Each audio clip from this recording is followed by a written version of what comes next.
ایصال ثواب یہ ہے کہ ایک شخص کوئی نیک عمل کر کے اللہ سے دعا کرے کہ اس کا اجر و ثواب کسی دوسرے شخص کو عطا فرما دیا جائے۔ اس مسئلے میں امام مالک اور امام شافعی فرماتے ہیں کہ خالص بدنی عبادات مثلا نماز، روزہ اور تلاوت قرآن وغیرہ کا ثواب دوسرے کو نہیں پہنچ سکتا، البتہ مالی عبادات مثلا صدقہ یا مالی و بدنی مرکب عبادات مثلا حج کا ثواب دوسرے کو پہنچ سکتا ہے، کیونکہ اصل یہ ہے کہ ایک شخص کا عمل دوسرے کے لیے نافع نہ ہو، مگر چونکہ احادیث صحیحہ کی روح سے صدقے کا ثواب پہنچایا جا سکتا ہے اور حج بدل بھی کیا جا سکتا ہے، اس لیے ہم اسی نوعیت کی عبادات تک ایصال ثواب کی صحت تسلیم کرتے ہیں۔ بخلاف اس کے حنفیہ کا مسلک یہ ہے کہ انسان اپنے ہر نیک عمل کا ثواب دوسرے کو ہبہ کر سکتا ہے، خواہ وہ نماز ہو یا روزہ یا تلاوت قرآن یا ذکر یا صدقہ یا حج و عمرہ۔ اس کی دلیل یہ ہے کہ آدمی جس طرح مزدوری کر کے مالک سے یہ کہہ سکتا ہے کہ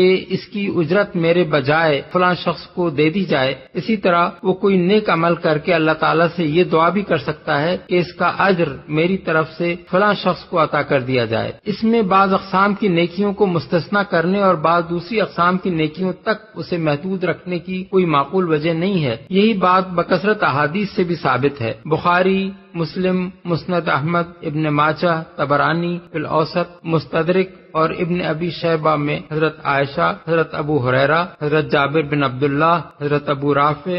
حضرت ابو طلحہ انصاری اور حذیفہ بن اسید الغفاری کی متفق روایت ہے کہ رسول اللہ صلی اللہ علیہ وسلم نے 2 مینڈھے لے کر ایک اپنی اور اپنے گھر والوں کی طرف سے قربان کیا اور دوسرا اپنی امت کی طرف سے۔ مسلم، بخاری، مسند احمد، ابو داؤد اور نسائی میں حضرت عائشہ کی روایت ہے کہ ایک شخص نے رسول اللہ صلی اللہ علیہ وسلم سے عرض کیا کہ میری ماں کا اچانک انتقال ہو گیا ہے، میرا خیال ہے کہ اگر انہیں بات کرنے کا موقع ملتا تو وہ ضرور صدقہ کرنے کے لیے کہتی، اب اگر میں ان کی طرف سے صدقہ کروں تو کیا ان کے لیے اجر ہے؟ فرمایا ہاں۔ مسند احمد میں حضرت عبداللہ بن عمرو بن العاص کی روایت ہے کہ ان کے دادا عاص بن وائل نے زمانہ جاہلیت میں 100 اونٹ ذبح کرنے کی نظر مانی تھی۔ ان کے چچا ہشام بن العاص نے اپنے حصے کے 50 اونٹ ذبح کر دیے۔ حضرت عمرو بن العاص نے رسول اللہ صلی اللہ علیہ وسلم سے پوچھا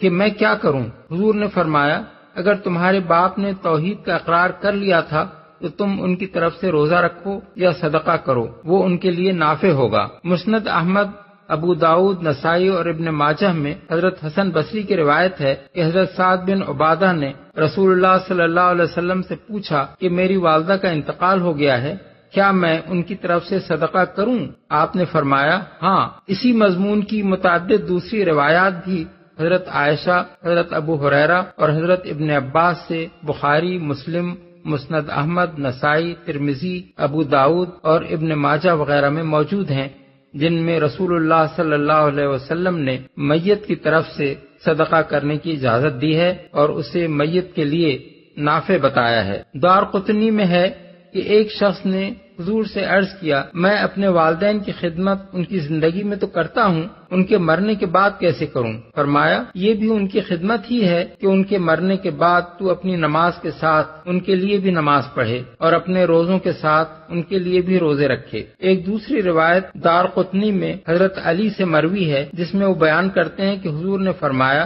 جس شخص کا قبرستان پر گزر ہو اور وہ 11 مرتبہ قل هو اللہ احد پڑھ کر اس کا اجر مرنے والوں کو بخش دے تو جتنے مردے ہیں اتنا ہی اجر عطا کر دیا جائے گا۔ یہ کثیر روایات جو ایک دوسری کی تائید کر رہی ہیں اس امر کی تصریح کرتی ہیں کہ ایصال ثواب نہ صرف ممکن ہے بلکہ ہر طرح کی عبادات اور نیکیوں کے ثواب کا ایصال ہو سکتا ہے اور اس میں کسی خاص نوعیت کے اعمال کی تخصیص نہیں ہے، مگر اس سلسلے میں 4 باتیں اچھی طرح سمجھ لینی چاہیے۔ ایک یہ کہ ایصال اسی عمل کے ثواب کا ہو سکتا ہے جو خالصتاً اللہ کے لیے اور قواعد شریعت کے مطابق کیا گیا ہو، ورنہ ظاہر ہے کہ غیر اللہ کے لیے یا شریعت کے خلاف جو عمل کیا جائے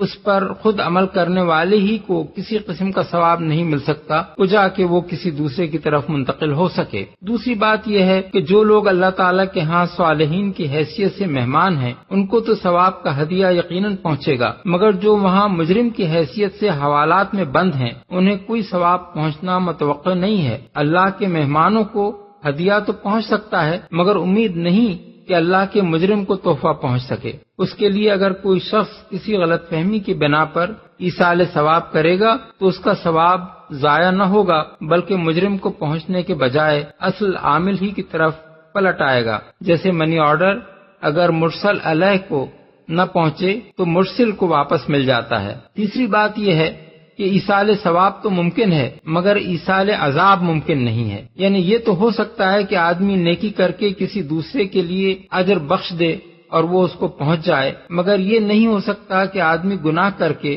اس کا عذاب کسی کو بخشے اور وہ اسے پہنچ جائے۔ اور چوتھی بات یہ ہے کہ نیک عمل کے دو فائدے ہیں، ایک اس کے وہ نتائج جو عمل کرنے والے کی اپنی روح اور اس کے اخلاق پر مترتب ہوتے ہیں اور جن کی بنا پر وہ اللہ کے ہاں بھی جزا کا مستحق ہوتا ہے، دوسرے اس کا وہ اجر جو اللہ تعالیٰ بطور انعام اسے دیتا ہے۔ ایصال ثواب کا تعلق پہلی چیز سے نہیں ہے بلکہ صرف دوسری چیز سے ہے۔ اس کی مثال ایسی ہے جیسے ایک شخص ورزش کر کے کشتی کے فن میں مہارت حاصل کرنے کی کوشش کرتا ہے، اس سے جو طاقت اور مہارت اس میں پیدا ہوتی ہے وہ بہرحال اس کی ذات ہی کے لیے مخصوص ہے، دوسرے کی طرف وہ منتقل نہیں ہو سکتی۔ اسی طرح اگر وہ کسی دربار کا ملازم ہے اور پہلوان کی حیثیت سے اس کے لیے ایک تنخواہ مقرر ہے تو وہ بھی اسی کو ملے گی،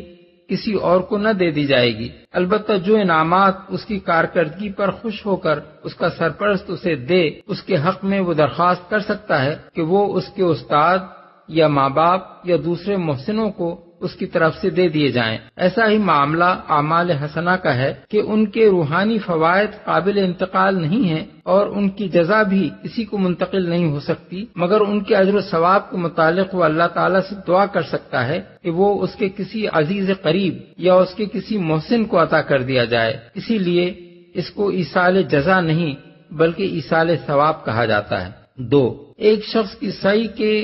کسی اور شخص کے لیے نافع ہونے کی دوسری شکل یہ ہے کہ آدمی یا تو دوسرے کی خواہش اور ایما کی بنا پر اس کے لیے کوئی نیک عمل کرے یا اس کی خواہش اور ایما کے بغیر اس کی طرف سے کوئی ایسا عمل کرے جو دراصل واجب تو اس کے ذمہ تھا مگر وہ خود اسے ادا نہ کر سکا۔ اس کے بارے میں فقہائے حنفیہ کہتے ہیں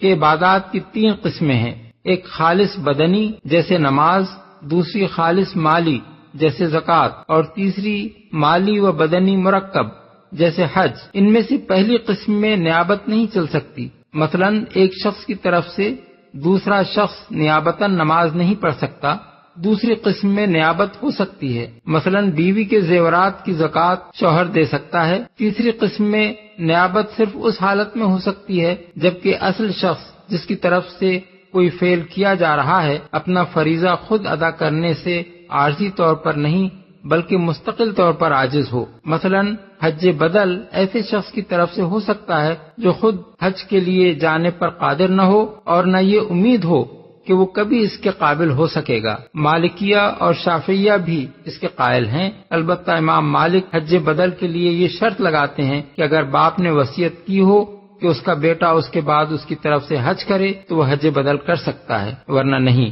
مگر احادیث اس معاملے میں بالکل صاف ہیں کہ باپ کا ایما یا وصیت ہو یا نہ ہو بیٹا اس کی طرف سے حج بدل کر سکتا ہے۔ ابن عباس کی روایت ہے کہ قبیلہ خثعم کی ایک عورت نے رسول اللہ صلی اللہ علیہ وسلم سے عرض کیا کہ میرے باپ کو فریضہ حج کا حکم ایسی حالت میں پہنچا ہے کہ وہ بہت بوڑھا ہو چکا ہے، اونٹ کی پیٹھ پر بیٹھ نہیں سکتا۔ آپ نے فرمایا فحجی عنہ، یعنی تو اس کی طرف سے تو حج کر لے۔ بخاری، مسلم، احمد، ترمذی، نسائی۔ قریب قریب اسی مضمون کی روایت حضرت علی نے بھی بیان کی ہے، احمد، ترمذی۔ حضرت عبداللہ بن زبیر قبیلہ خثعم ہی کے ایک مرد کا ذکر کرتے ہیں کہ اس نے بھی اپنے بوڑھے باپ کے متعلق یہی سوال کیا تھا۔ حضور نے پوچھا کیا تو اس کا سب سے بڑا لڑکا ہے؟ اس نے عرض کیا جی ہاں۔ فرمایا ارأیت لو کان علی ابیک دین فقضیتہ عنہ، اکانا یجزی ذالک عنہ، یعنی تیرا کیا خیال ہے اگر تیرے باپ پر قرض ہو اور تو اس کو ادا کر دے تو وہ اس کی طرف سے ادا ہو جائے گا؟ اس نے عرض کیا جی ہاں۔ قال فاحجج عنہ، یعنی بس اسی طرح تو اس کی طرف سے حج بھی کر لے۔ احمد، نسائی۔ ابن عباس کہتے ہیں کہ قبیلہ جہینہ کی ایک عورت نے آ کر عرض کیا کہ میری ماں نے حج کرنے کی نظر مانی تھی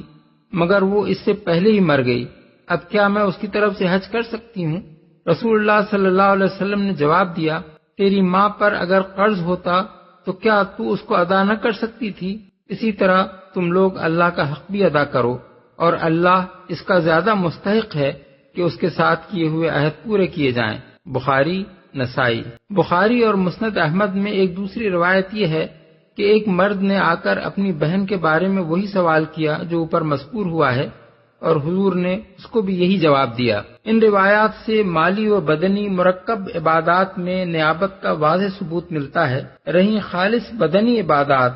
تو بعض احادیث ایسی ہیں جن سے اس نوعیت کی عبادات میں بھی نیابت کا جواز ثابت ہوتا ہے۔ مثلا ابن عباس کی یہ روایت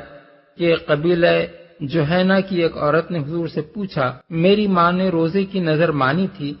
اور وہ پوری کیے بغیر مر گئی، کیا میں اس کی طرف سے روزہ رکھ سکتی ہوں؟ حضور نے فرمایا، اس کی طرف سے روزہ رکھ لے۔ بخاری، مسلم، احمد، نسائی، ابو داؤد۔ اور حضرت بریدہ کی یہ روایت کہ ایک عورت نے اپنی ماں کے متعلق پوچھا کہ اس کے ذمے 1 مہینے یا دوسری روایت کے مطابق 2 مہینے کے روزے تھے، کیا میں یہ روزے ادا کر دوں؟ آپ نے اس کو بھی اس کی اجازت دے دی۔ مسلم، احمد، ترمذی، ابو داؤد۔ اور حضرت عائشہ کی روایت کہ حضور نے فرمایا، من مات وعلیہ صیام صام عنہ ولیہ، یعنی جو شخص مر جائے اور اس کے ذمے کچھ روزے ہوں تو اس کی طرف سے اس کا ولی وہ روزے رکھ لے۔ بخاری، مسلم، احمد، بزار کی روایت میں حضور کے الفاظ یہ ہیں، فَلْيَصُمْ عَنْهُ وَلِيُّهُ إِنْ شَاءَ، یعنی اس کا ولی اگر چاہے تو اس کی طرف سے یہ روزے رکھ لے۔ انہی احادیث کی بنا پر اصحاب الحدیث اور امام اوزاعی اور ظاہریہ اس کے قائل ہیں کہ بدنی عبادات میں بھی نیابت جائز ہے، مگر امام ابو حنیفہ، امام مالک اور امام شافعی اور امام زید بن علی کا فتویٰ یہ ہے کہ میت کی طرف سے روزہ نہیں رکھا جا سکتا، اور امام احمد، امام لیث اور اسحاق بن راہوی کہتے ہیں